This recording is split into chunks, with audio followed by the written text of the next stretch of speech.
গেছি, আমার রাজত্ব থেকে, আমার ক্ষমতা থেকে, আমার কর্তৃত্ব থেকে বেরিয়ে যাওয়ার ক্ষমতা কোনো মানুষের নাই, কোনো জেনের নাই, কোনো প্রাণীর নাই। সুবহানাল্লাহ। মানুষ হচ্ছে অহংকার কিসের হবে? তোমরা হচ্ছ ফকির। আল্লাহ পাক বলছেন ওয়াল্লাহুল গনিয়্যু ওয়া আনতুমুল ফুকারা। আল্লাহ হচ্ছেন গনি। আল্লাহ কি?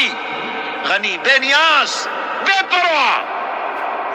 ফাআলুল লিমা ইউরিদ, যা খুশি তাই করেন, কারো মুখাপেক্ষী তিনি নন।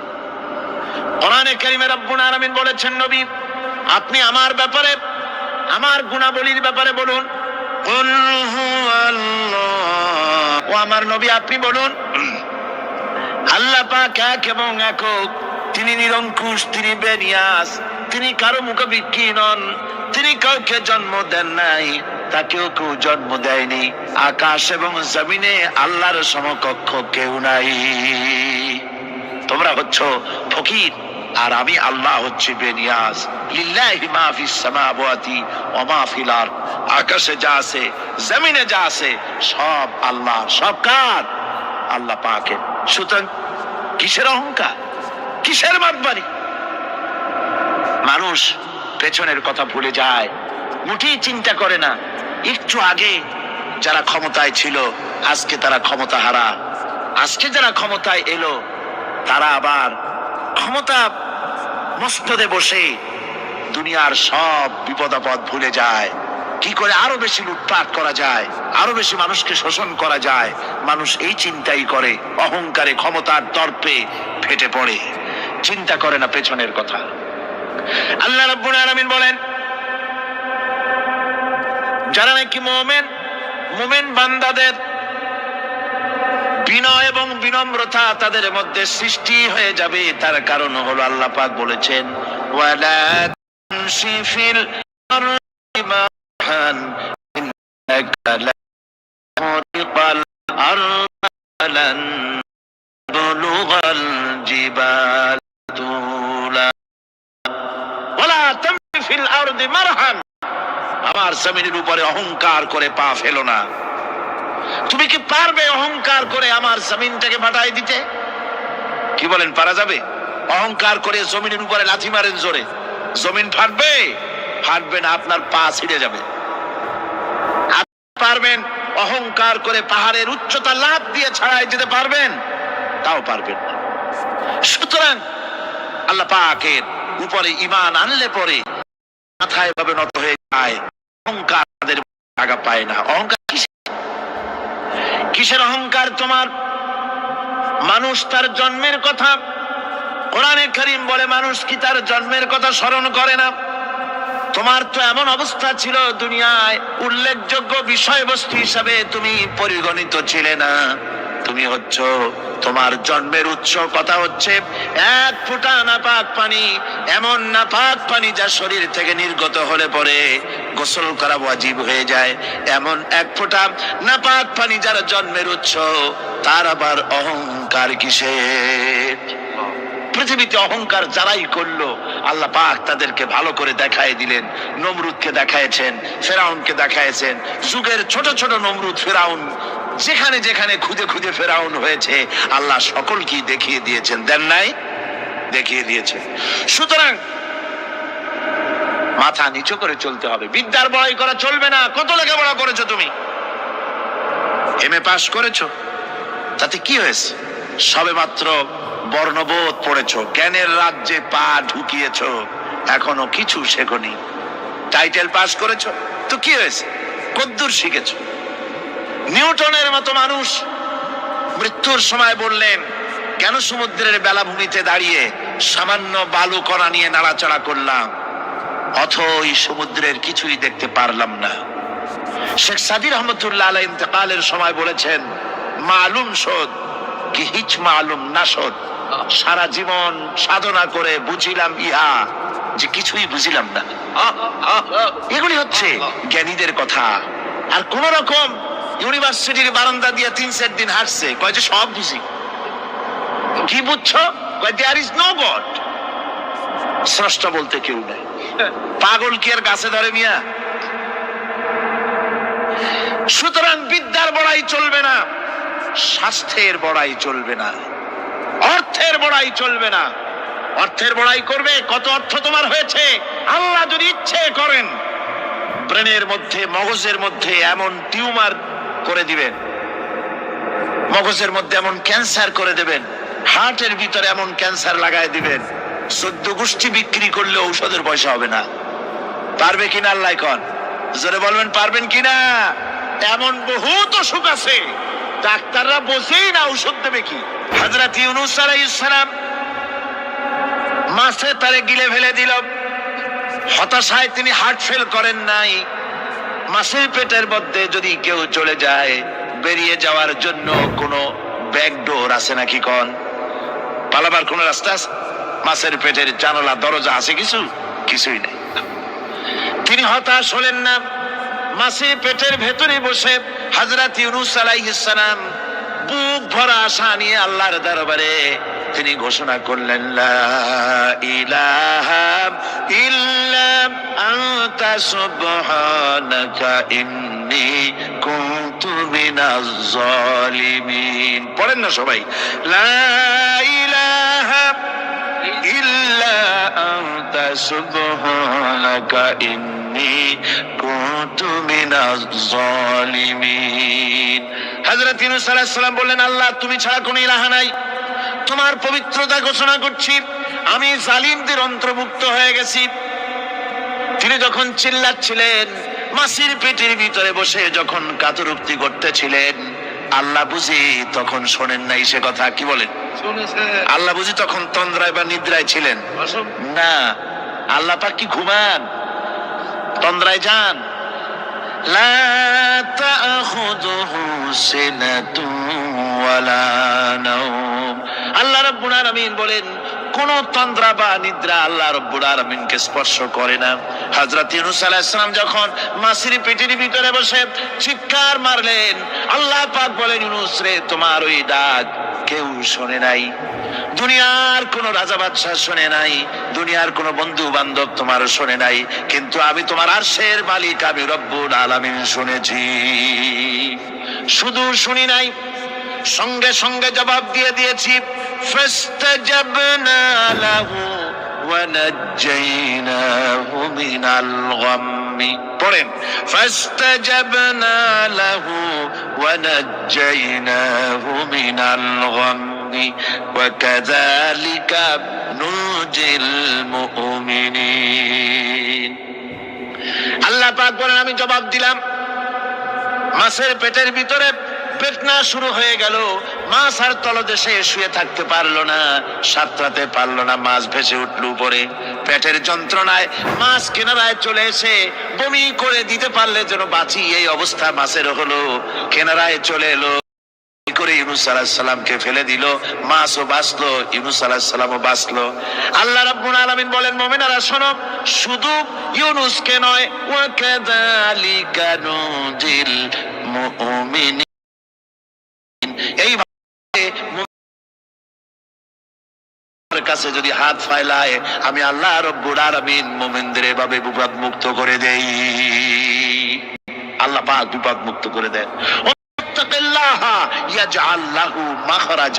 আল্লাহকে যে ভয় করে, আল্লাহ তার জন্য রাস্তা খুলে দেন। জোরে কর সুবহানাল্লাহ। আল্লাহ পাক বলেন, বান্দা যখন আমাকে ডাকে, আমি বান্দার একদম নিকটে, তার ঘাড়ের চাইতেও নিকটে। ওয়া নাহানু আকরাবু ইলাইহি মিন হাবলিল ওয়ারিদ। আমি আমার বান্দার সারা যে রগের উপরে তার মাথা, এর থেকেও আমি আমার বান্দার বেশি নিকটে। সুবহানাল্লাহ পড়েন। আমি তোমার কাছে, আমার কাছে মাপ চাও, যত বড় গুনাহ হোক। ওয়াকালা রাব্বুকুম উদউনি আস্তাজিব লাকুম। তোমার প্রভু তোমাকে ডেকে বলেছে, আমাকে ডাকো, আমি মাফ করে দেব। সুবহানাল্লাহ। কত বড় কথা, আমাকে ডাকো, নিরাশ হয়েও না, হতাশ হয়েও না। আল্লাহর গজব বেশি না রহমত বেশি? আল্লাহর রহমত বেশি। হাদিসে কুদসির ভিতরে এসেছে, আল্লাহ পাক বলেছেন, কোন বান্দা যদি আমার দিকে এক বিগত অগ্রসর হয়, আমার রহমত তার দিকে এক হাত এগিয়ে যায়। কোন বান্দা যদি আমার দিকে হেঁটে আসে, আমার রহমত তার দিকে দৌড়ে যায়। বান্দা যখন আল্লাহর দরবারে হাত উঁচু করে চোখের পানি ফেলে দেয়।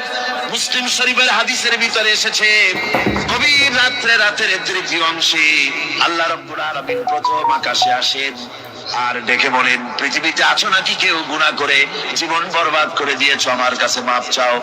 ঋণগ্রস্ত আছো, অসুস্থ আছো, অপমানিত আছো, কে আছো মাসলুম, আমাকে ডাকো, আমার কাছে বলো, আমি ডাকে সাড়া দেব, জীবনের আশা পূরণ করে দেব। ওই সময় যেই সমস্ত লোকেরা কাঁদে তাহাজ্জুদের নামাজ পড়ে, আল্লাহ জিজ্ঞেস করেন ফেরেশতারা, অমুক অমুক দেশ অমুক অমুক বান্দারা কাঁদে কেন? ফেরেশতারা বলে, রব্বুল আলামিন তুমি তো ভালো করে জানো। আল্লাহ বলেন, জানি, তবুও তোমাদের মুখে শুনতে চাই। তারা বলে, রব্বুল আলামিন তোমার এই বান্দা গুনাহ করেছি, গুনার জন্য মাফ চায়, জাহান্নাম থেকে বাঁচতে চায়। আল্লাহ পাক বলেন, ফেরেশতারা আমার এই বান্দারা আমারে দেখেছে নাকি? বলে দেখে নাই।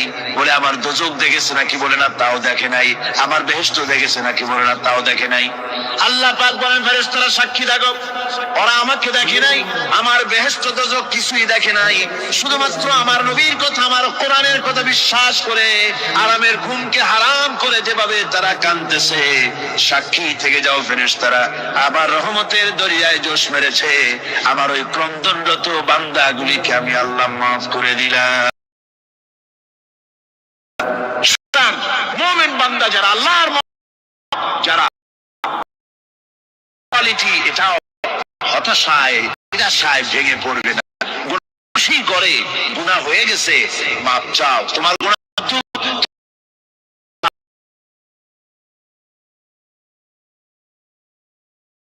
থেকে মাফ করে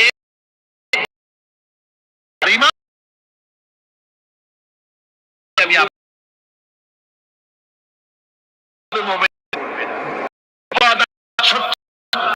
করতে হবে। বিপদ মুসিবত শুধু উম্মতের জন্য নয়, দুনিয়ার সমস্ত নবীদের বিপদ এসেছে, হয় নাই? নবীদের বিপদ আসে নাই? কোরআনে কারীম থেকে আল্লাহ রাব্বুল আলামিন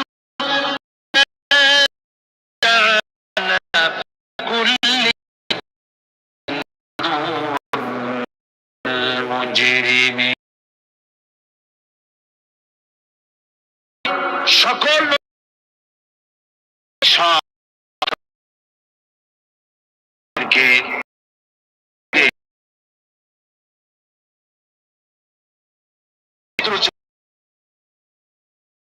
বলছেন নবী ছিল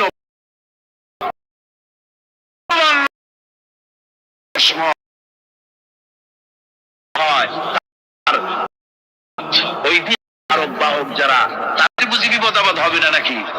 হবে কিনা?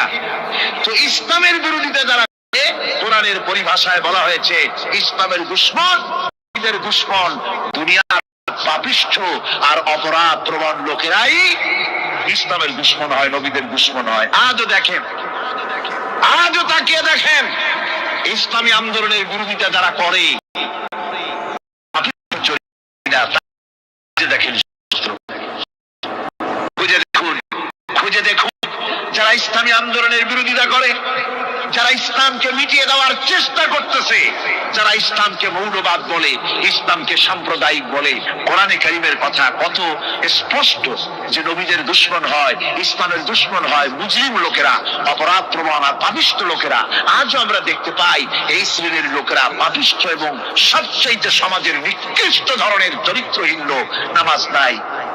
আপনি খুঁজে দেখেন, ইসলামী আন্দোলনের বিরোধিতা যারা করছে, যারা নেতৃত্ব দিচ্ছে, নামাজ নাই, রোজা নাই, চরিত্র নাই, হজ নাই, যাকাত নাই, মদ, জুয়া, জেনা, ব্যভিচার ইত্যাদিতে লিপ্ত।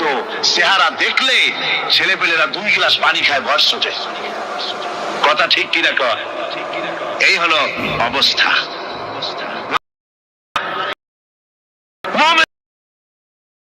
নবীদেরকে এবং ঈমানদারদেরকে মারে কেন? তার কারণ হচ্ছে আল্লাহ রাব্বুল আলামিন বলেছেন, ওয়া মা নাকামু মিনহুম ইল্লা আইয়ুমিনু বিল্লাহিল আজিজিল হামিদ। অপরাধী না, যত শুধু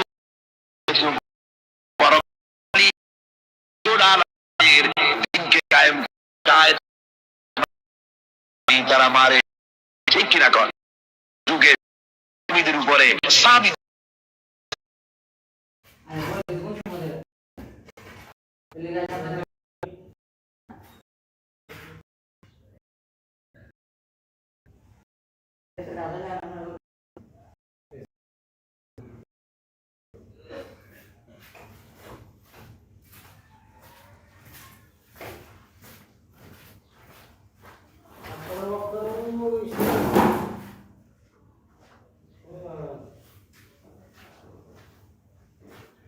চার হয়েছে, সে অত্যাচার এই কারণেই হয়েছে, অন্য কোনো কারণে নয়।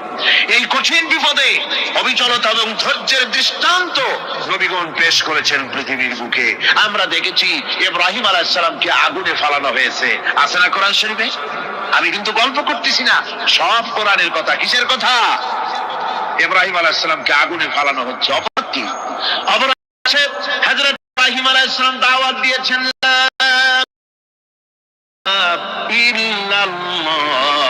জোরে পড়েন না ইলাহা ইল্লাল্লাহ, লা ইলাহা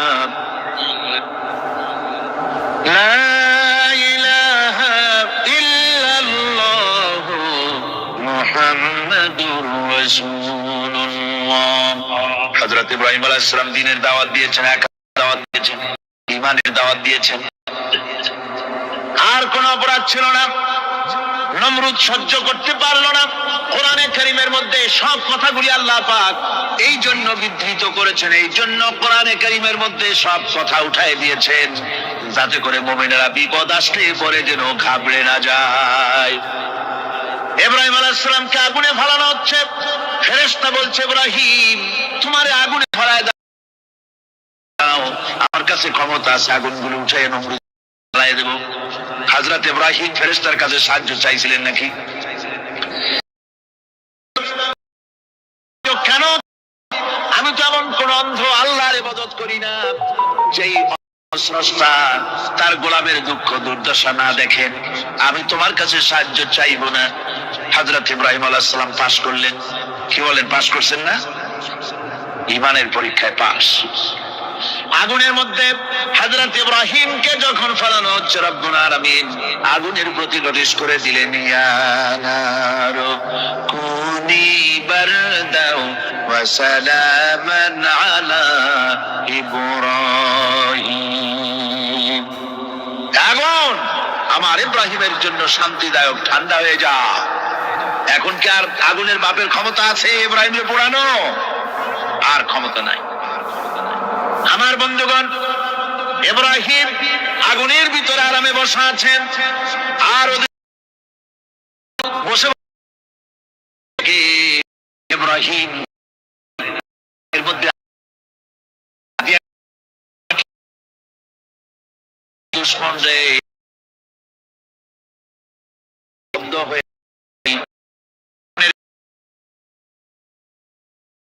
জানানো করতে চাও, টেস্ট করতে চাও, তুই নিজে আয়, তোরে শুদ্ধ তামাম দুনিয়া জ্বালাই দিতে পারি।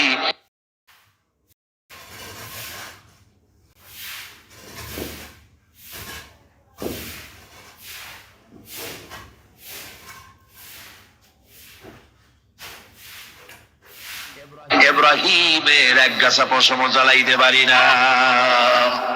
তার কারণ হচ্ছে আমি হচ্ছি মাখলুক, আল্লাহ হচ্ছেন খালিক। আল্লাহ আমাকে বলেছেন না জ্বালাতে, তুমি 1000 বার বললেও আমি ইব্রাহিমকে জ্বালাইতে পারবো না।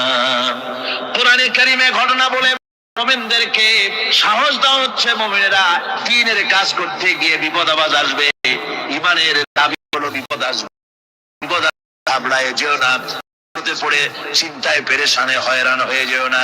বিশ্বকবি আল্লামা ইকবাল কি সুন্দর করে বলেছেন, আজ ভি হো জু ইব্রাহিম কা ইমা পয়দা, आग कर सकती है एक अंदाज गुलिस्तां पैदा।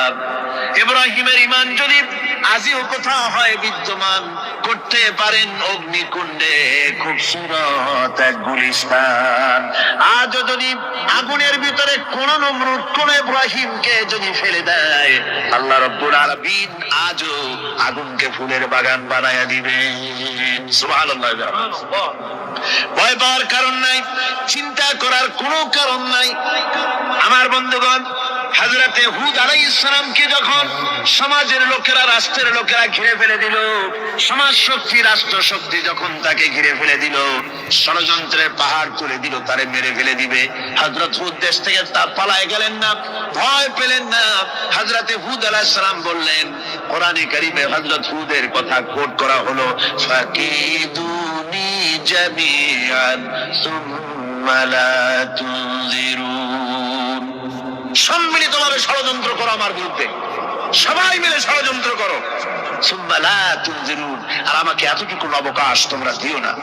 ইন্নী তাওয়াক্কালতু আলাল্লাহি রাব্বি ওয়া রাব্বিকুম, আমি ভরসা করেছি সেই আল্লাহর উপরে যার কুদরতি হাতের ভেতরে, যিনি আমাদের রব তোমাদেরও রব, আর যার কুদরতি হাতের ভিতরে তামাম পৃথিবীর জানগুলি যার হাতে, সে আল্লাহর উপরে ভরসা করেছি। ষড়যন্ত্র যদ্দূর আছে করতে থাকো, আমি ষড়যন্ত্র পরোয়া করি না। সুবহানাল্লাহ। এটাই হলো মুমিনের কোয়ালিটি।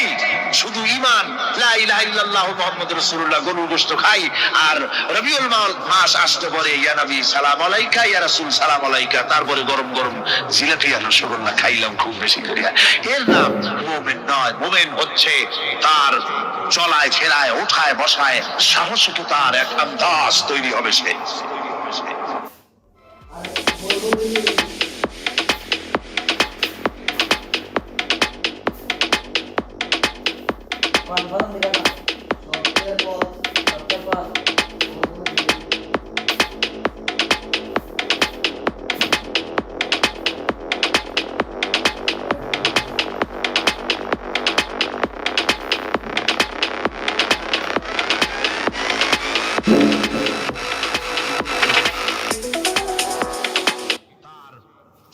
চলায় ফেরায় উঠায় বসায় সাহসিকতার এক আন্দাজ তৈরি হবে সে। আমার ভাইয়েরা, বিপদে অবিচলতা আমাদেরকে পয়গম্বরেরা শিক্ষা দান করেছেন। আমরা দেখতে পেয়েছি বিশ্বনবী জনাবে মুহাম্মদুর রাসূলুল্লাহ সাল্লাল্লাহু আলাইহি ওয়াসাল্লাম হিজরতের রাত, কাফেররা চতুর্দিকে দাঁড়ানো, হযরত জিবরাইল এসে বলেন, ইয়া রাসূলুল্লাহ, হে কাফেররা চতুর্দিকে ঘিরে দাঁড়িয়েছে, গভীর রাত, এখন হাতে তাদের তরবারি, সকাল হলে পরেই তারা আপনাকে মেরে ফেলে দিবে, তাড়াতাড়ি ওঠেন, মদিনার দিকে চলে যান। আল্লাহ নবী ঘুমের থেকে জেগে হযরত আলীকে ডেকে বলেন, আলী, আল্লাহ অর্ডার করেছে, আমি মদিনায় চললাম, আমার বিছানার পরে আমার চাদর গায়ে দিয়ে শুয়ে থাকো। হযরত আলী বলেন, আল্লাহর হাবিব, আপনার চাদর গায়ে দিয়ে ঘুমিয়ে থাকবো, সকালবেলায় কাফির বেঈমানেরা আপনার বিছানার পরে আপনার চাদর গায়ে দেওয়া অবস্থায় আমি আলীকে তারা মুহাম্মদ মনে করবে, আর আমি আলীকে নবী মনে করে তারা তাদের তরবারি দিয়া কেটে কেটে টুকরা টুকরা করে আমারে বিদায় করে দেবে দুনিয়া থেকে। এতটুকুনো পরোয়া করি না, বরং আমার দিলের মধ্যে এটাই তৃপ্তি থাকবে যে আমি আলীর জীবনের বিনিময় আল্লাহর হাবিব দুনিয়ায় বেঁচে আছেন। যে ব্যক্তি বিদ্রোহ করেছে এবং দুনিয়ার জীবনকে অগ্রাধিকার দিয়েছে, তার জায়গা হচ্ছে জাহান্নাম। জোরে বলেন নাউজুবিল্লাহ। যে ব্যক্তি আল্লাহর সঙ্গে বিদ্রোহ করেছে আর পরকালের জন্য পাথর জোগাড় করে নাই, দুনিয়াকে অগ্রাধিকার দিল, পরকালকে ভুলে গেল, তার জায়গা হলো জাহান্নাম। وَأَمَّا مَنْ خَافَ مَقَامَ رَبِّهِ وَنَهَى النَّفْسَ عَنِ الْهَوَى فَإِنَّ الْجَنَّةَ هِيَ الْمَأْوَى। আর যে ব্যক্তি আপন প্রভুর সামনে উপস্থিত হওয়াকে ভয় করেছে এবং আপন প্রবৃত্তিকে লালসা মুক্ত করেছে, লালসার হাত থেকে রক্ষা করেছে, আল্লাহ রাব্বুল আলামিন কিয়ামতের দিন তার জন্য রেখে দিয়েছেন জান্নাত। তার জন্য কোন জায়গা? জান্নাত। আমাদের আমাদেরকে পরকাল ভিত্তিক জীবন যাপন যদি করি, তাহলে কবরের জবাবগুলি খুব আসান হবে। আর যদি পরকাল ভিত্তিক জীবন যাপন না হয়, কবরটা মুসিবত হয়ে যাবে। হযরত ওসমান রাদিয়াল্লাহু তাআলা আনহু কবরের কাছে গিয়ে খুব কাঁদতেন। সাহাবায়ে কেরাম প্রশ্ন করেছেন, হুজুর, রাসূল করিম সাল্লাল্লাহু আলাইহি সাল্লাম যখন জান্নাত ও জাহান্নামের ওয়াজ করেন, কখনো তো এত বেশি আপনি কাঁদেন না, যত বেশি কাঁদেন কবরের কাছে এসে, কারণ কি? হযরত ওসমান রাদিয়াল্লাহু তাআলা আনহু বলতেন, আমার সাথীরা, আমি আমার হাবিবের কাছে, আল্লাহ রাব্বুল আলামিনের রাসূলের কাছে আমি শুনেছি, এই কবরটাই হলো প্রথম স্টেশন, এই কবরটাই হলো প্রথম ইমিগ্রেশন কাউন্টার। এই জায়গায় যদি কেউ ধরা পড়ে যায়, কারো যদি চার্জশিট হয়ে যায়, সব জায়গায় ধরা পড়ে যাবে। হাসরে মিজানে সিরাতে কোনো জায়গায় নাজাত পাবে না। আর এই কবরটা যদি কেউ মুক্তি পেয়ে যায়, মিজান সিরাত হাসর সব জায়গা থেকে আল্লাহ তাআলা ভালোভাবে পার করে দিবেন। এটা হলো আসল জায়গা, মারাত্মক জায়গা, খুব মারাত্মক জায়গা। আমি এটাকে ইমিগ্রেশন কাউন্টার বলেছি আমার ভাষা। ইমিগ্রেশন কাউন্টার যারা বিদেশ ভ্রমণ করেছেন তারা জানেন। লন্ডন যাবেন, আমেরিকা যাবেন, সৌদি আরব যাবেন, যে কোনো বিদেশে যাবেন, গেলেই পাসপোর্ট তারা দেখবে। পাসপোর্টে আপনার ন্যাশনালিটি কোনটা সেটাই তারা জানতে চাইবে। আপনি কোন দল করেন এটা তারা জানতে চাইবে না। আপনি কোন ভাষায় কথা বলেন তাও তাদের জানার দরকার নেই। প্রথমেই তারা আপনার ন্যাশনালিটি দেখবে, আপনার আইডেন্টিটি কি তারা জানতে চাইবে। তারপরে যদি স্যাটিসফ্যাক্টরি হয়, আপনাকে ভিসা দিয়ে ভেতরে ঢোকবার ব্যবস্থা করে দেবে। আর যদি তারা স্যাটিসফাইড না হয়, তাহলে আপনাকে মেহমানখানায় ঢুকানো হবে গ্রেফতার করে।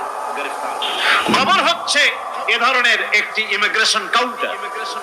কবরের ভিতরে মানুষ যখনই রাখা হবে, সঙ্গে সঙ্গে দুজন ফেরেশতা আসবে।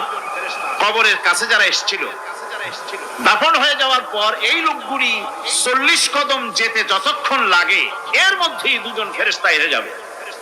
এসে জিজ্ঞেস করবে, মান রব্বুকা, তুমি কোন দল করতে? ওটা তাদের জানার দরকার নেই। চাকরি কিসে করতেন ওটা জানার দরকার নেই। ব্যবসা করতেন না চাকরি করতেন, প্রয়োজন নেই। প্রথমেই জিজ্ঞাসা করা হবে ন্যাশনালিটি, প্রথমেই জিজ্ঞাসা করা হবে তার ন্যাশনালিটি সম্পর্কে, তার আইডেন্টিটিটা কি, এবং সেটাকে সত্যায়িত করার জন্য, বোঝার জন্য 3টি প্রশ্ন। প্রথম প্রশ্ন, মান রব্বুকা ওয়া মা দীনুকা ওয়া মান নাবিয়ুকা, তোমার রব কে, তোমার দ্বীন কি, তোমার নবী কে। যদি এই ব্যক্তি বেঈমান হয়, মুনাফিক হয়, সে বলবে হায় হাতা লা আদরি, হায় হাতা লা আদরি, জানি না আমার রবকে, আমি জানি না। তোমার দিন কি, দিন কারে কয় বুঝি না। এরপরে আল্লাহর নবী জনাবে মুহাম্মদ রাসূলুল্লাহ সাল্লাল্লাহু আলাইহি ওয়াসাল্লাম কে দেখানো হবে, বলা হবে মা কুনতা তাকুলু ফি হাদার রাজুল, এই ব্যক্তি সম্পর্কে তোমার ধারণা কি নিকে? বলবে আমি চিনি না। নাউজুবিল্লাহ। বাস, এরপরে তার যা হবার তাই শুরু হয়ে যাবে। আর যদি বান্দাটা মুমিন হয়, প্রশ্ন করা হবে মান রব্বুকা, জবাব দেবে রব্বি আল্লাহ, আমার রব আল্লাহ রাব্বুল আলামিন।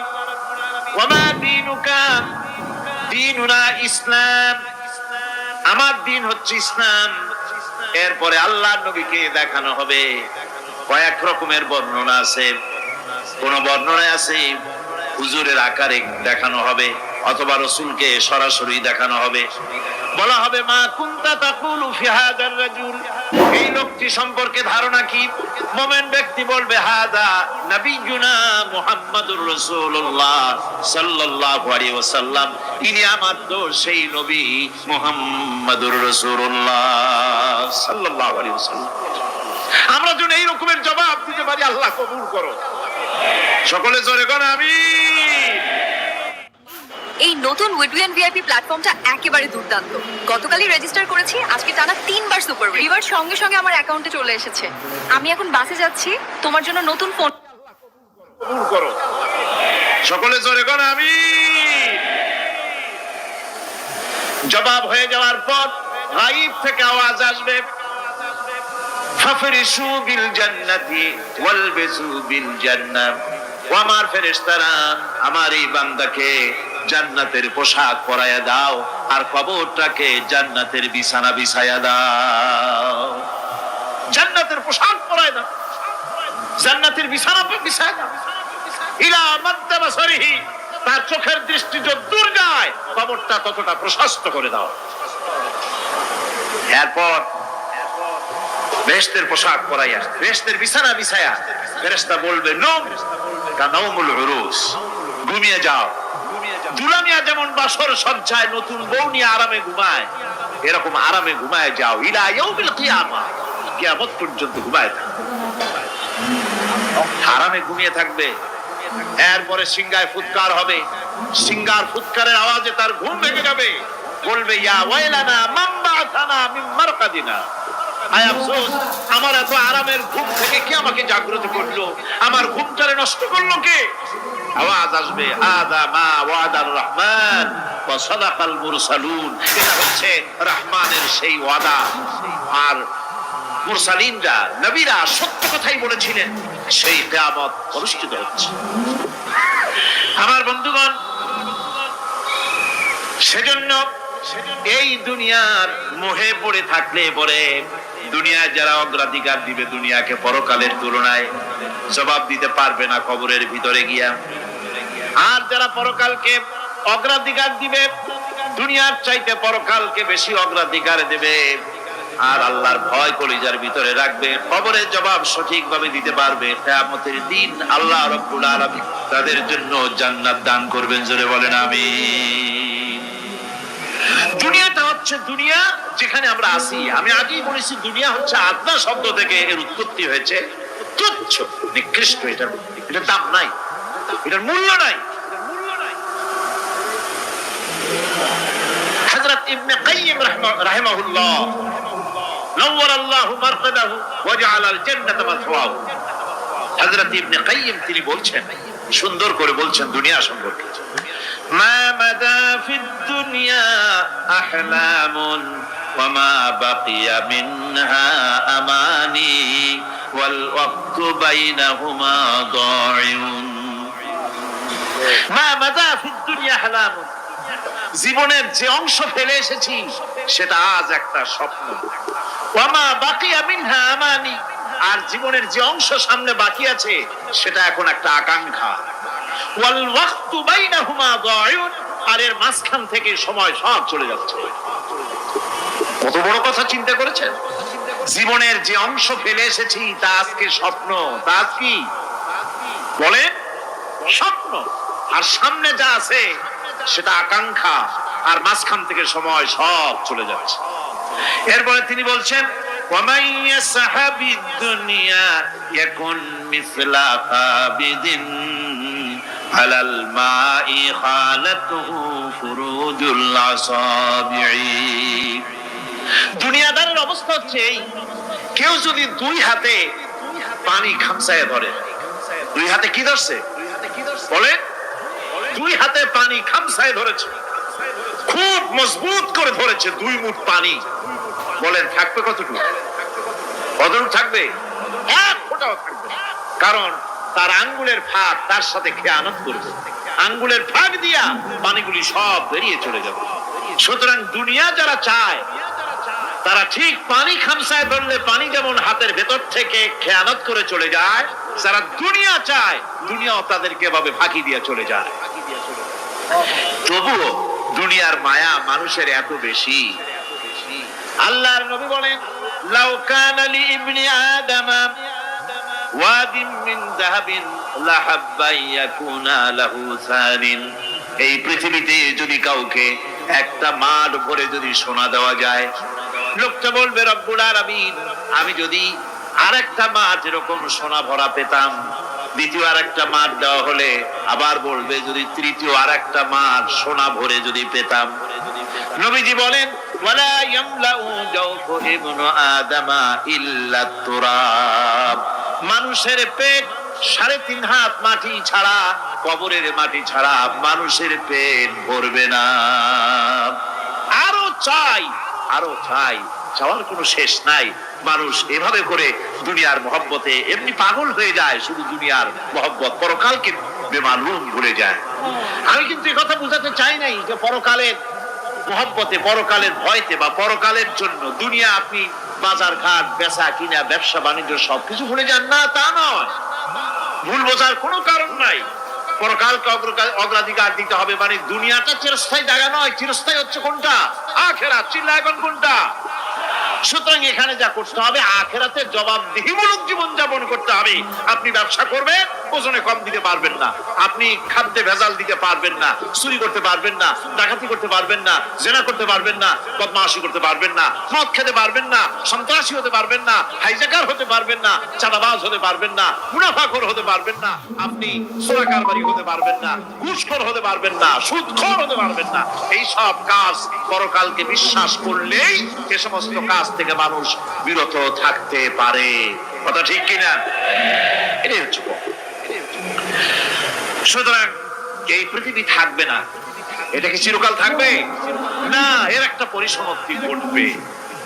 যেমন করে সারা বছর লেখাপড়া করার পর কলেজে, বিশ্ববিদ্যালয়, মাদ্রাসায়, হাই স্কুলে, সব জায়গায় সারা বছর লেখাপড়া করার পর যেমন পরীক্ষা দেওয়ার একটা দিন আসে, সারা বছর ব্যবসা করার পর হিসাব নিকাশ করার যেমন একটা সময় আসে, সারা মাস চাকরি করার পর বেতন পাওয়ার যেমন একটা দিন আসে, সারা জীবন চাকরি করার পর পেনশন পাওয়ার যেমন একটা সময় আসে, অনুরূপ ভাবে এই দুনিয়া যেদিন শেষ হয়ে যাবে, আল্লাহ নির্ধারিত সময় শেষ হয়ে যাওয়ার পর একটা সময় আসবে যখন আল্লাহ রব্বুল আলামিন সব শেষ করে দিবেন, লন্ডভন্ড হয়ে যাবে, কিছু থাকবে না।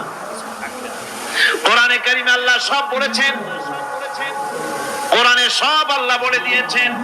আল্লাহ পাক বলেন এই পৃথিবীর সব কেমন ভাবে ধ্বংস হবে তার চিত্র আল্লাহ পাক কোরআনে কারিমে তুলে ধরেছেন। ইযাস সামাউ ফাতারাত ওয়া ইযাল কাওয়াকিবু তাসারাত ওয়া ইযাল বিহারু ফুজ্জিরাত ওয়া ইযাল কুবুরু বু'সিরাত। যখন আকাশসমূহ দীর্ঘ বিদীর্ণ হয়ে যাবে, তারকাগুলি বিক্ষিপ্ত হয়ে ছিটকে পড়বে, আর সমুদ্রগুলি উচ্ছ্বসিত হয়ে পড়বে, কবরগুলি সব তার ভেতরে যা আছে উদ্গীরণ করে দেবে, তারকাগুলি স্থিমিত হয়ে যাবে। এরপরে সমস্ত আকাশগুলি কিতাবের পৃষ্ঠার মতো একটার পরে একটা ঠাস ঠাস করে পড়তে থাকবে, চূর্ণ বিচূর্ণ হয়ে ভেঙে চুরে একাকার হয়ে যাবে। পাহাড়গুলিকে উড়িয়ে দেওয়া হবে, চন্দ্র এবং সূর্য একাকার হয়ে যাবে। আল্লাহ রাব্বুল আলামিন বলেন ফাইদা বারিকাল বাসার ওয়া খাসাফাল কমার ওয়া জুমিআশ শামসু ওয়াল কমার। চক্ষু যখন বিস্ফারিত হয়ে যাবে, চাঁদ যখন তার আলো হারিয়ে ফেলবে, সূর্য যখন তার আলো হারিয়ে ফেলবে, চাঁদ আর সূর্য সব একাকার হয়ে যাবে, সেই সময়ের অবস্থাটা কি চিন্তা করো। মানুষ হয়রান হয়ে দৌড়াদৌড়ি করবে। وحملت الأرض والجبال فدكتا دكة واحدة। জমিন এবং পাহাড়গুলির মধ্যে আল্লাহ রাব্বুল আলামিন সংঘর্ষ বাঁধিয়ে দিবেন, পাহাড়গুলি ভেঙে চুরে টুকরা টুকরা হয়ে যাবে, পাহাড়গুলি উঁচু করে জমিনের উপরে আছাড় মেরে আল্লাহ রাব্বুল আলামিন ভেঙে চুরে চুরমার করে দিবেন। সুবহানাল্লাহ। ওয়াতাকুনুল জিবালু কালইহনিল মানফুশ। পাহাড়গুলো ভেজা ধোনা তুলার মতো করে উড়িয়ে দেওয়া হবে, পাহাড় উড়ে যাবে। সুবহানাল্লাহ। পাহাড় পাথরের তৈরি করা পাহাড়, এই পাহাড়গুলি তুলার মতো হয়ে উড়বে কিভাবে? আমি এই দৃশ্য নিজের চোখে কিছুটা হলেও দেখছি। আজ থেকে 10 দিন আগে আমি ইতালি সফর করে এসেছি। ইতালির রাজধানী রোম।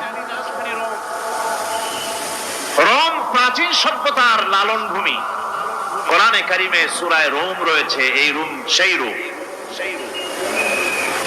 এখানের বাদশার কাছে রাসূল করিম সাল্লাল্লাহু আলাইহি সাল্লাম হেরাক্লিয়াসের কাছে চিঠি পাঠিয়েছিলেন। সেই রোম 12 থেকে 15 হাজারের মতো বাংলাদেশি মুসলমান সেখানে আছে। জুমার দিন, যেদিন আমি গেলাম তার পরের দিনই জুমা ছিল। জুমার নামাজ পড়লাম ভ্যাটিকানের কাছেই বিশাল মসজিদ, ইউরোপের ভিতরে সবচেয়ে বড় মসজিদ এটা। রোম ইসলামের দুশমনদের রাজধানী। সেইখানে যখন আযান হচ্ছে আশহাদু আন্না মুহাম্মাদার রাসূলুল্লাহ, আমার অনুভূতির কথা আপনাদেরকে বোঝাতে পারবো না, কি অনুভূতির সৃষ্টি হয়েছে আমার ভেতরে। ভ্যাটিকানের পোপ এক মাসে কিছু দূরেই ভ্যাটিকান, ওটা হচ্ছে গোটা পৃথিবীর সমস্ত খ্রিস্টানদের কাবা ভ্যাটিকান। তার পাশেই বিশাল মসজিদ, সেখানে নামাজ পড়লাম। চিন্তার ভেতরে আসলো আল্লাহ রাব্বুল আলামিন তার হাবিবের নাম, তার তাওহীদ, তার রিসালাতকে কিভাবে বিশ্বময় ছড়িয়ে দিলেন। আবু জাহেল চাইছিল মুহাম্মদ সাল্লাল্লাহু আলাইহি ওয়াসাল্লামকে স্তব্ধ করে দেবে মক্কার জীবনে। কত বদনাম, সাহের, কাহেন, কাযযাব, শায়ের, নাউযুবিল্লাহি মিন যালিক, কত গালাগালি করলো। আর আল্লাহ শুনালেন, হাবিব চিন্তার কোনো কারণ নাই, ওয়ারাফা'না লাকা যিকরাক, আমি আপনার প্রশংসা বিশ্বময় ছড়িয়ে দেব। সুবহানাল্লাহি ওয়া বিহামদিহি। রোম প্রোগ্রাম শেষ করে আমাকে তারা নিয়ে গেল, যেটা আমি বলছি সফর কাহিনী শোনাবার সময় এটা না, যেহেতু এর সঙ্গে প্রাসঙ্গিক সেজন্য বলছি। পাহাড় কেমনে তুলার মতো হয়ে উঠবে তার নজির দেখেছি। রোম শহর থেকে 300 মাইল দূরে, 300 কিলোমিটার দূরে নেপোলিয়ান বোনাপার্ট তার বাড়ি, এবং ওটা তার নামে একটা প্রভিন্স। ভূমধ্য সাগরের পারে ভিসুভিয়াস, পৃথিবীর সবচেয়ে বড় আগ্নেয়গিরি। সেটা দেখাতে নিয়ে যাওয়া হলো আমাকে। যে পাহাড়টা পৃথিবীর মাটি থেকে তার চূড়া হচ্ছে 3 মাইল উঁচু। এর 2 মাইল গাড়িতে করে ঘুরে ঘুরে যাওয়া যায়, এরপর আর গাড়িতে যাওয়া যায় না, মাটির যেতে হবে হেঁটে হেঁটে। পাহাড়ের উপরে অক্সিজেন কম, বেশ কষ্ট হচ্ছিল উঠতে। জীবনে প্রথম পাহাড়ে চড়েছি, জাবালে নূর, রাসূল করিম সাল্লাল্লাহু আলাইহি সাল্লামের উপরে যেখানে ওহী হয়েছিল সর্বপ্রথম। পাহাড় চড়ার একটা অভিজ্ঞতা ওখান থেকে আমার কিছুটা হয়েছিল। খুব কষ্ট হলো বাকি 1 মাইল উঠতে। যখন ভিসুভিয়াসের একদম শীর্ষে চলে গেছি, সেখানে গিয়ে আমার সাথে 15-20 জন লোক ছিল। আমি নিজে আল্লাহু আকবার বলে আমার গলা থেকে আওয়াজ বেরিয়ে গেল। আমি দেখতে পেলাম ভিসুভিয়াসের শীর্ষে বিশাল গর্ত। আমার মনে হয় গর্তটা এই মাঠের 1/4 হবে। এই মাঠের 1/4 হবে গর্তটা। সেই গর্তটার গভীরতা হচ্ছে 1.5 কিলোমিটার।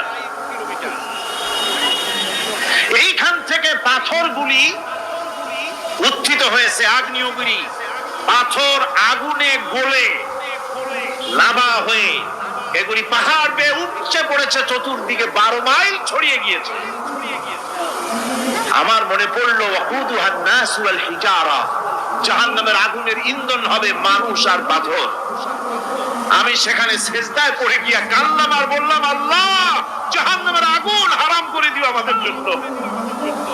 পাথর কিভাবে গললো, গলে পাথরগুলি গলে পুড়ে চতুর্দিকে পড়েছে আর ছিটকেছে, চতুর্দিকে ছিটকে পড়েছে। সেই পাথরগুলি ছিটকে ছিটকে যেগুলি পুড়ে পড়েছে সেগুলিকে দূরে সাদা রঙের বলে মনে হয়, কোনোটা সাদা কোনোটা কালো, মনে হয় যেন তুলার মতো হয়ে পড়ে আছে চতুর্দিকে।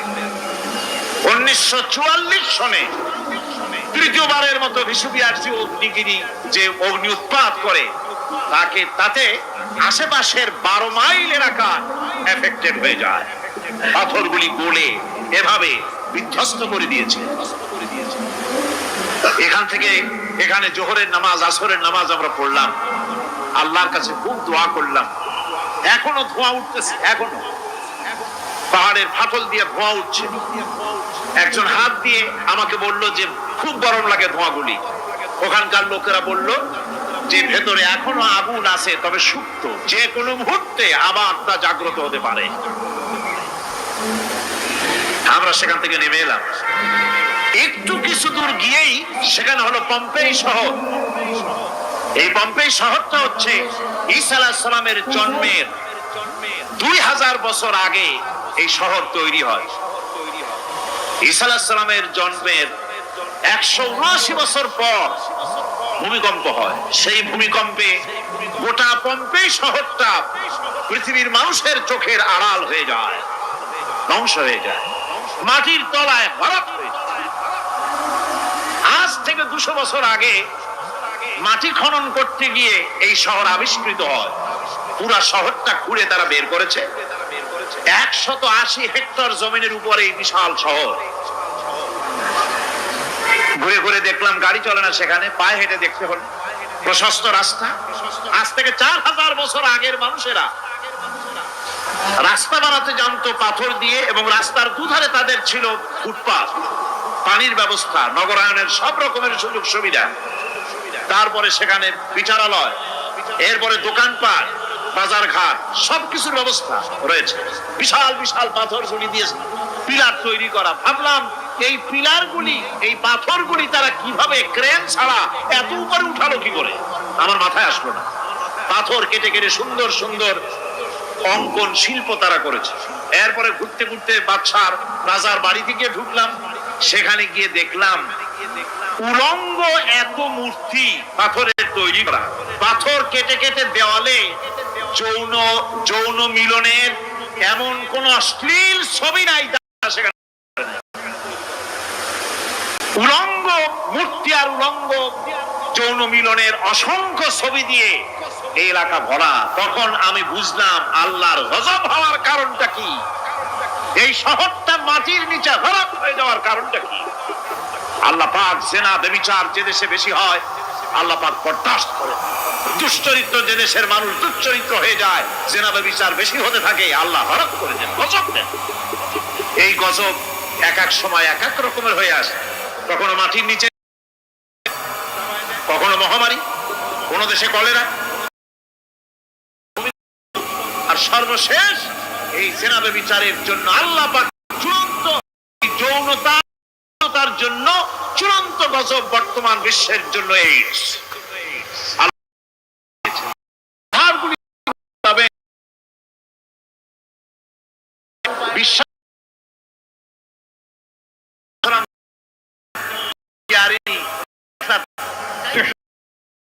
আল্লাহ কেমনে? আল্লাহ পাক বলেন আওয়ালাম তুমিন, তুমি বিশ্বাস করো না? ইব্রাহিম আলাইহিস সালাম বললেন বালা, অবশ্যই বিশ্বাস করি, ওয়ালাকিন লিয়াতমাইন্না কলবি। যদি চোখে দেখতাম তাহলে আমার অন্তরাত্মা খুব ঠান্ডা হতো। আল্লাহ রাব্বুল আলামিন চোখে দেখায় দিলেন জিন্দা কেমনে মুর্দা হবে, মুর্দা কেমনে জিন্দা হবে, আল্লাহ দেখায় দিলেন। পাহাড় উড়ায় দিবেন আল্লাহ রাব্বুল আলামিন। একথা কলিজার মধ্যে এটার উপর ঈমান বিশ্বাস, কিন্তু আল্লাহ চোখে দেখাইছেন, ঈমান আরো মজবুত হয়েছে, যা ছিল আরো মজবুত হয়েছে। সুবহানাল্লাহ। আল্লাহর ভয়তে কলিজা কেঁদেছে। আমি পাহাড়ের উপরে কেঁদেছি, যার যার হয়ে কেঁদেছি। বন্ধুগণ, আল্লাহ সুবহানাহু ওয়া তাআলা এই জন্য বলেছেন কুল সিরু ফিল আরদ, আমার জমিন ঘোরো, ভালো করে দেখো, কাইফা কানা আকিবাতুল মুকাজ্জিবিন, মহা সত্যকে যারা অস্বীকার করেছে তাদের পরিণতি আমি কি করে দিয়েছি, এগুলি চোখে ভালো করে তাকায় দেখো। আমার বন্ধুগণ, সুতরাং এই পৃথিবীর অবসান হবে, এই পৃথিবী ধ্বংস হবে, এই পৃথিবী চূড়ান্ত ভাবে শেষ হয়ে যাবে। হ্যাঁ, আরেকটি কথা বলতে হয়, সেটা হচ্ছে যে এই রোম থেকে আর একটু দূরে 900 মাইল দূরে হচ্ছে সিসিলি, 900 মাইল দূরে। সেখানে সেই সিসিলি মুসলমানেরা শাসন করেছিল 350 বছর। সেই সিসিলিতে রয়েছে 360টা মসজিদ মুসলমানদের করা। সমস্ত মসজিদগুলি আজ তালা বন্ধ, একটা মসজিদও খোলা নাই। সেখানকার মুসলমানেরা ওয়াজ শুনতে এসেছিল রোমে। আমি তাদের জন্য পরামর্শ দিয়েছি যে গভর্নমেন্টের কাছে তোমরা দাবি জানাও যে অন্তত একটা মসজিদের দরজা আমাদের জন্য খুলে দাও। রোমের অবস্থানরত প্রবাসী বাংলাদেশি মুসলমানেরা আমাকে বলেছে, তাদের অনেকের বাড়ি চট্টগ্রামেও আছে, আমাকে বলেছে তাদের চোখে পানি আসছে বলার সময় যে চিরাময় তাফসীর মাহফিল যখন আসে কলজাটা কাঁদতে থাকে যাওয়ার জন্য। তো যাওয়া তো সম্ভব না, এত দূর থেকে আমাদের সালাম বলে দিবেন যত লোক আসবে, আর আমাদের জন্য দোয়া করতে বলবেন যেন এই রোমের ভিতরে আমরা ইসলামের আদর্শের ভিত্তিতে আমরা যেন চলতে পারি। আপনারা দোয়া করুন তাদের জন্য। ভাইরা আমার, এই পৃথিবী একদিন পরিসমাপ্তি ঘটবে এবং আল্লাহর দরবারে আমাদেরকে উঠতে হবে এবং সেখানে আমাদের বিচার হবে। সেখানে আমাদের কি হবে? বিচার হবে। আল্লাহ পাক বিচারটাকে নির্ভুল করার জন্য, সঠিক করার জন্য প্রত্যেকের গলায় আমলনামা ঝুলায় রাখছে। এখানে রেকর্ডের ব্যবস্থা করা হয়েছে। আল্লাহ পাক বলছেন ওয়া কুল্লা ইনসানিন আলজামনাহু তাইরাহু ফি উনুকি ওয়া নুখরিজু লাহু ইয়াওমাল কিয়ামাতি কিতাবান ইয়ালকাহু মানশুরা। আল্লাহ পাক বলেন প্রত্যেকের ভালো মন্দ কর্মফল, কর্মলিপি আমি তার গলায় ঝুলায় রেখেছি। কিয়ামতের দিন সে নিজের কাছে স্পষ্ট সব দেখতে পারবে, কোনো জিনিস বাদ পড়বে না। তার গলায় তার আমলনামা ঝুলানো আছে, সব রেকর্ড হতেছে। আমরা যা করছি সবগুলি রেকর্ড হয়ে যাচ্ছে। বর্তমান বিজ্ঞানীরা আবিষ্কার করেছে যে মানুষের শরীরের ভিতরে ডিএনএ আছে, রক্তের ভিতরে ডিএনএ। এটা একটা কোডর। মানুষের রক্তের ভিতরে ডিএনএ আছে। যেমন তার ব্রেনের ভিতরে কতগুলি কোষ আছে, এক একটা কোষ এক এক ধরনের কাজ করে, অনুরূপ ভাবে তার শরীরের ভিতরে রক্তের ভিতরে ডিএনএ আছে। এই ডিএনএটা কি? এই ডিএনএটা হচ্ছে, এই ডিএনএ একটা কম্পিউটারের মতো কাজ করতেছে। লোকটা কি করবে, কোথায় যাবে, সে ভালো হবে মন্দ হবে কি হবে, সব তার ডিএনএ এর মধ্যে রেকর্ড কৃত আছে। এটা বোঝার জন্য একটা সুন্দর দৃষ্টান্ত দেওয়া যায়। যেমন এই কাগজটাকে আপনারা মনে করুন একটা গাড়ির ব্লুপ্রিন্ট, একটা ব্লুপ্রিন্ট, একটা গাড়ির ব্লুপ্রিন্ট। এখানে লেখা আছে গাড়ি কিভাবে তৈরি হবে। এই কাগজটা নিয়ে ঘরের মধ্যে রেখে দিলেন। এখন এই কাগজটা থেকেই অটোমেটিক গাড়ির উইন্ডো তৈরি হলো, শিল তৈরি হলো, গাড়ির বডি তৈরি হলো, চেসিস তৈরি হলো, টায়ার তৈরি হলো, ইঞ্জিন তৈরি হলো, ব্যাটারি তৈরি হলো, পেট্রোল নিল, আর কোন রকমের ড্রাইভার ছাড়াই গাড়ি চলতে আরম্ভ করলো।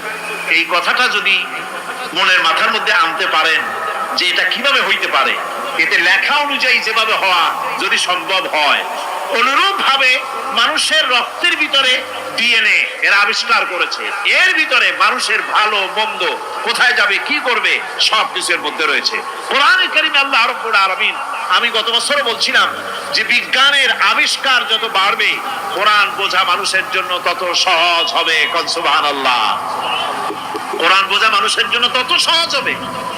সুতরাং মানুষের গলার সাথে আল্লাহ পাক বলছেন যে একটা আমলনামা আমি ঝুলাই দিয়েছি তার গলার সাথে। সে যা করতেছে ওখানে সব লিপিবদ্ধ হচ্ছে, কম্পিউটারাইজড, কম্পিউটারের মতো এগুলি সব গ্রহণ করতেছে। এগুলি কিয়ামতের দিন তার সামনে হাজির করা হবে। কিয়ামতে যখন আমলনামা তার সামনে দিয়ে বলা হবে ইকরা কিতাবাকা কাফা বিনাফসিকাল ইয়াওমা আলাইকা হাসিবা, তাকে বলা হবে নিজের কর্মলিপি নিজেই পড়ো, আজ তুমি তোমার নিজের হিসাব নিতে যথেষ্ট। বন্ধুগণ, এই মাহফিলে যত লোক আমরা বসে আছি, আমরা আমাদের হিসাব নিতে যথেষ্ট না আরেকজন লাগবে? কোন আমরা যথেষ্ট কিনা? কথা বোঝেন নাই। আমি বলতে চেয়েছি এটা, আমরা যদি এখন চোখ বুঝে চিন্তা করি যে পিছনের জীবনে কি করেছি, মনে পড়বে নাকি পড়বে না? বলেন সবাই, পড়বে কি পড়বে না? ছোটবেলায় কবে পায়ের নিচে কাঁটা ফুটেছিল, কবে কোথায় আছাড় খেয়েছিলেন, কবে কার বেল তাল আম কাঁচা আম চুরি করে খেতে গিয়ে কিল খেয়েছিলেন, তারা খেয়েছিলেন, তাকে এখন মনে নাই? আছে। তাহলে কি ওই তাল বেল চুরি করতে গিয়ে যে কিলটা খাইছিলেন সেটাও মনে আছে, ভালো মন্দ সব মনে আছে। তাহলে কোন হোটেলের রুমে কি করছিলেন, কোন স্কুলে কোন কলেজে কি করছিলেন, তারপরে জীবনে ছোট বড় ঘটনাগুলি সব বুঝতে মনে পড়বে না? এবার হিসাব করেন, মনে যদি পড়ে এবার হিসাব করেন আপনি জান্নাতি না জাহান্নামী। আপনি আপনার নিজের হিসাব নেওয়ার জন্য যথেষ্ট। তাকে হিসাব করতে হিসাব নেওয়ার জন্য তুমি তোমার হিসাব এটা পড়ো, আর সেই কিয়ামতের দিন কোন সাহায্যকারী মিলবে না। لن تنفعكم أرحامكم ولا أولادكم يوم القيامة لن تنفعكم কিয়ামতের দিন কোনো ফায়দা হবে না, অবশ্যই কোনো ফায়দা হবে না, কোনো উপকারে আসবে না। কিয়ামতের দিন তোমার সন্তান, তোমার স্ত্রী, তোমার মাল, তোমার সম্পদ কোনো উপকারে আসবে না। কিয়ামতের ময়দানে সেদিন সব তোমার সাথে বিচ্ছেদ করবে, সব পালায় যাবে। সেখানে উৎকোষেরও কোনো কারবার নাই যে ঘুষ টুস দিয়া ফেরেশতাদের কোন রকম বুঝবাজ দিয়া আলাদা কোনো চোরাগলি পথ দিয়া একেবারে ফুট করে ভেস্তে চলে যাবেন, এমন কোনো সুযোগ নাই। অনেকে বলে হুজুর এমন কিছু দোয়া শিখায় দেন যাতে ওই সব জিহাদ বোমা এগুলি খুব ভয় পাই, ওসব রাস্তা না, খুব সহজে কিছু দোয়া দুরূদ করিয়া আস্তে করে জান্নাতে চলে যাওয়া যায়, এরকম একটা দোয়া, এরকম একটা পথ বলে দেন। আমি বলি ভাই এরকমের কোন চোরাগলি আমার রাসূল আবিষ্কার করতে পারেন নাই, আল্লাহর পয়গম্বরের এই ধরনের পথ কোন পথ আবিষ্কার করতে পারেন নাই। সেখানে কিয়ামতের দিন কাউকে উৎকোষ গ্রহণ করার কেউ নাই, উৎকোষ দেওয়া যাবে না। আর উৎকোষ দিবি না কি, আপনার কাছে কিছু নাইও, থাকলেও নেওয়ার কেউ নাই। এই দুনিয়ায় ফাঁকিবাজি করে বহুত কিছু করা যায়, কিন্তু কিয়ামতের মাঠে এগুলি কিছুই চলবে না।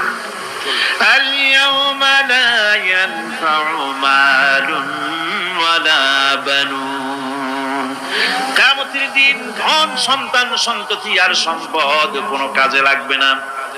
সেদিন শুধু আমল যদি ভালো হয় কাজে লাগবে, আমল খারাপ হবে সব শেষ হয়ে যাবে।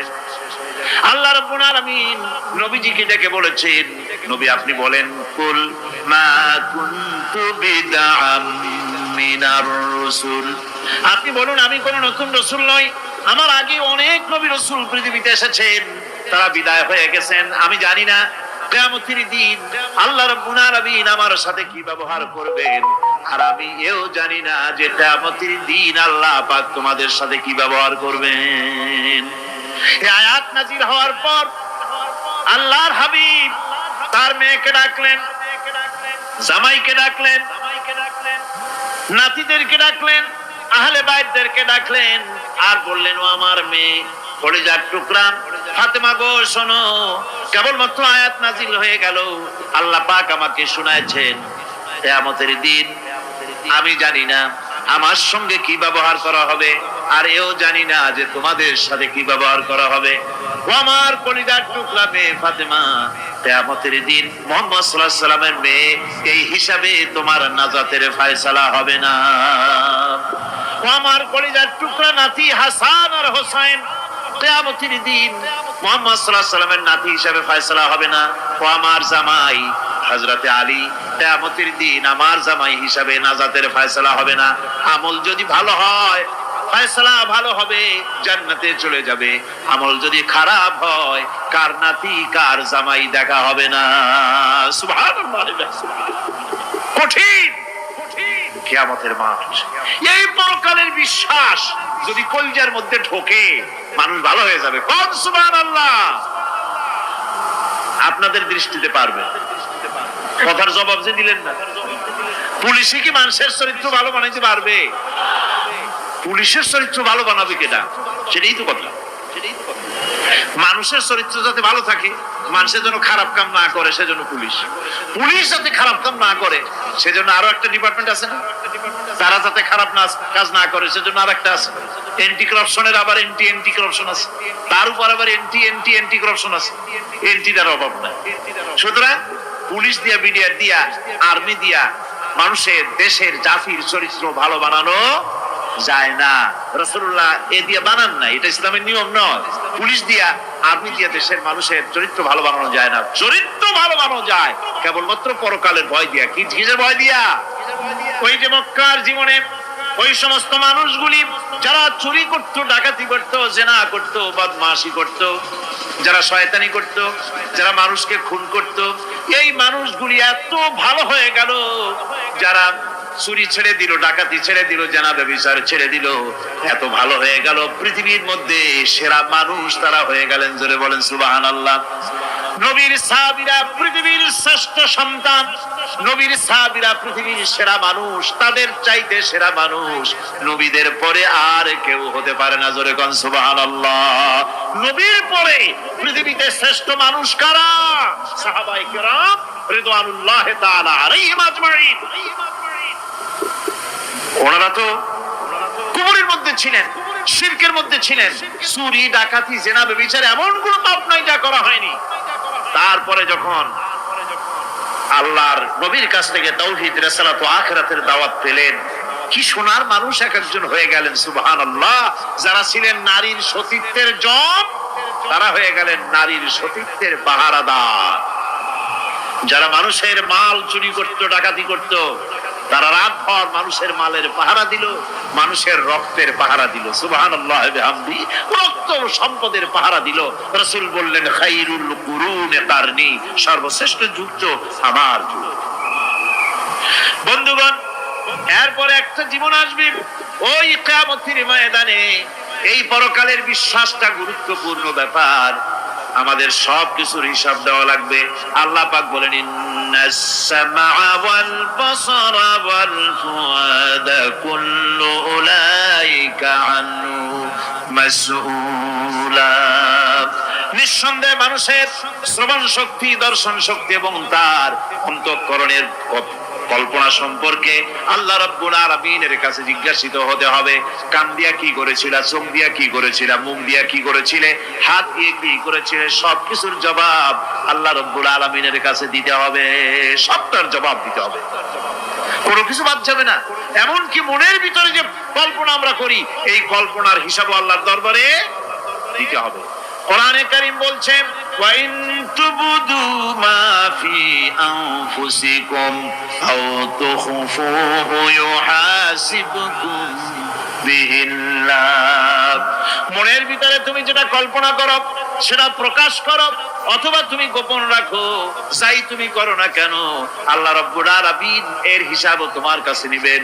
ফায়াগফিরু লিমান ইয়াশা ওয়া ইউআযযিবু মান ইয়াশা ওয়াল্লাহু আলা কুল্লি শাইইন কাদির। মহান আল্লাহ পাক বলেন, করার পর তোমার মনের ভিতরে কি কল্পনা করেছিলে ওইটার হিসাব আমি নেব। হিসাব নেওয়ার পর যারে খুশি ক্ষমা করে দেব, যাকে খুশি শাস্তি প্রদান করব। সবকিছুর উপরে আল্লাহ রাব্বুল আলামিন শক্তিমান, সব তিনি করতে পারেন, সমস্ত কুদরত রয়েছে তার। সুতরাং মানুষদেরকে, আল্লাহর বান্দাদেরকে বিশ্বাস করতে হবে যে আমার কোনো কথা বাদ যাবে না। কথাগুলি রেকর্ড হচ্ছে, কথা রেকর্ড হচ্ছে। আমি যে ওয়াজ করতেছি, এই কথাগুলি রেকর্ড হচ্ছে নাকি হচ্ছে না? অনেক টেপ রেকর্ডার রেকর্ড হচ্ছে, অডিও ভিডিও হচ্ছে। আজ থেকে 50 বছর পর যদি এই রেকর্ড বাজানো হয়, আমাকে যদি বলা হয় যে আপনি অমুক জায়গায় অমুক কথা বলেছেন, আমি যদি বলি না আমি কথা বলি নাই, তারপরে যদি রেকর্ড বাজানো হয়, তাহলে আমি কথা যে বলি নাই যদি বলি, তাহলে এটা ধরা পড়বে না? সেখানে ধরা পড়বে না? তাহলে এই মানুষের কথা প্লাস্টিকের ফিতায় রেকর্ড করে 50 বছর, 100 বছর, 200 বছর, 500 বছর যদি প্লাস্টিকের ফিতায় এটাকে চলচ্চিত্র করে অথবা টেপ রেকর্ডারে করে যদি ধরে রাখা যায়, এই বুদ্ধিটা কে দিলেন কত দেখি? সবাই কন্যা বুদ্ধিটা দিলেন কে? যে আল্লাহ রাব্বুল আলামিন মানুষের মাথায় বুদ্ধি দিলেন যার দ্বারা সে মানুষের কথাবার্তা অ্যাক্টিভিটি সব ধরে রাখতে পারে।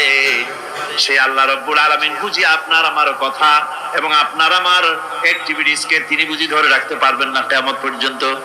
পারবেন কিনা?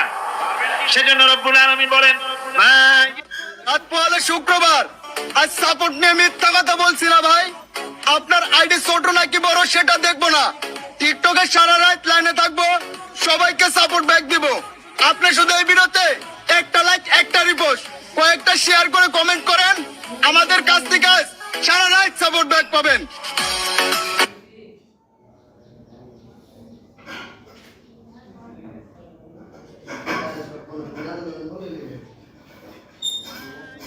يلفظ من قول إلا لديه رقيب عتيد। সমস্ত কথা রেকর্ড হচ্ছে। সুবহানাল্লাহ কোন জোরে? সমস্ত কথা রেকর্ড হচ্ছে, একটা কথা বাদ যাবে না। মুখ আছে বলেই কথা বলবেন তা না, হিসাব করে কথা বলতে হবে। গীবত গাওয়া যাবে না, মিথ্যা কথা বলা যাবে না, মিথ্যা ওয়াদা করা যাবে না। মিথ্যা ওয়াদার তো মৌসুম এসে গেছে। কি কোন বোঝেন কথা? হ্যাঁ, মিথ্যা ওয়াদা মৌসুম এসে গেছে। এখন মৌসুমে বাহার, মিথ্যা বলার। কত সুন্দর সুন্দর ওয়াদা, সোনা দিয়া রাস্তা বানায় দেবো। অভুক্ত মানুষদের বলা হয় না খেয়ে মরবেন না, কিন্তু কি খেয়ে মরবে তাও কয়। আমরা যদি যাইতে পারি তাহলে মুটকির মতো রসগোল্লা বানাই, গরুর গাড়ির চাকার মতো জিলাপি বানাই, খাইতে গিয়ে হা করে শীত হয়ে থাকি। কত রঙিন রঙিন কথা। মিথ্যা ওয়াদার সময় এসেছে। ভাইরা আমার, পরকাল যদি বিশ্বাস করে সেই ব্যক্তি কিছুতেই মুখ আছে বলেই যা খুশি বলবে না, পরনিন্দা করবে না, পরচর্চা করবে না, হাত আছে বলেই যা তা লিখবে না।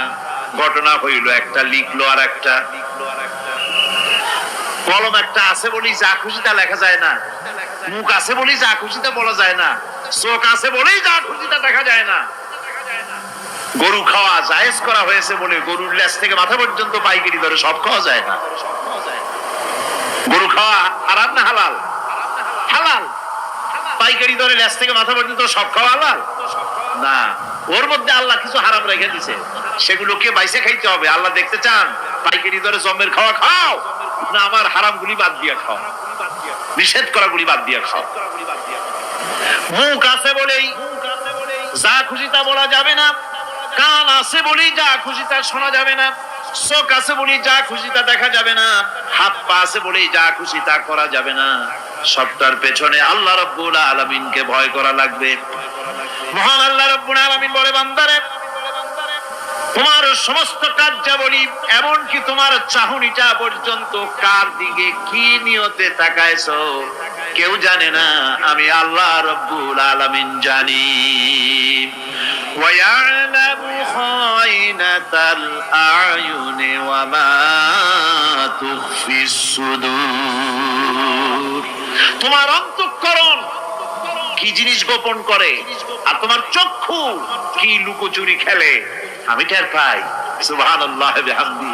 চশমার ফাঁক দিয়া কি দেখো, কারে দেখো, কি নজরে দেখো, সানগ্লাস পরিয়া কেউ ঠিক পায় না, আমি ঠিক পাই। সুবহানাল্লাহ, জোরে কোন সুবহানাল্লাহ।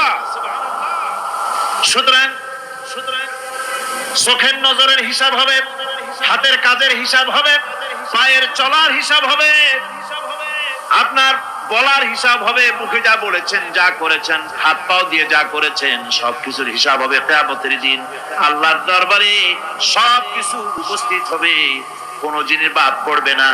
ফামান ইয়ামাল মিসকালা যাররাতিন খায়রান ইয়ারা ওয়া মান ইয়ামাল মিসকালা যাররাতিন শাররান ইয়ারা।